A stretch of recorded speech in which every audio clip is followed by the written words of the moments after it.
సామాన్యులకు బంగారం అందని ద్రాక్షలా మారుతోంది. గత కొన్ని రోజులుగా స్థిరంగా ఉన్న పసిడి ధరలు ఒక్కసారిగా రాకెట్లా దూసుకెళ్తున్నాయి. మంగళవారం ఎంసీఎక్స్ మార్కెట్ ప్రారంభం కావడమే భారీ లాభాలతో మొదలైంది. ఏప్రిల్ గోల్డ్ కాంట్రాక్టర్లు 0.5% పైగా పెరిగి 1,56,740 రూపాయలు మార్కును తాకాయి. వెండి పరిస్థితి కూడా అలాగే ఉంది.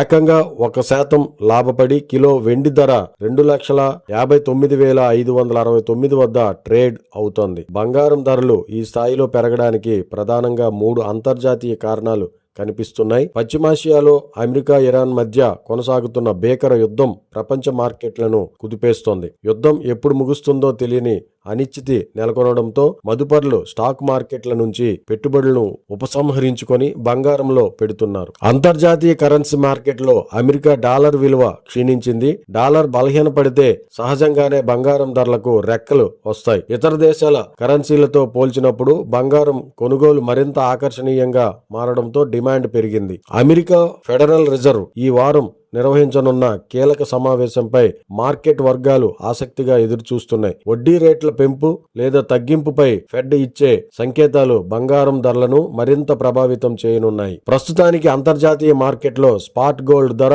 ఔన్సుకు $5,000 మార్కును దాటేసింది. ఇదే ధోరణి కొనసాగితే దేశీయ మార్కెట్లో త్వరలోనే 10 గ్రాముల బంగారం ధర 1,60,000 మార్కును చేరినా ఆశ్చర్యపోనక్కర్లేదని విశ్లేషకులు అంచనా వేస్తున్నారు.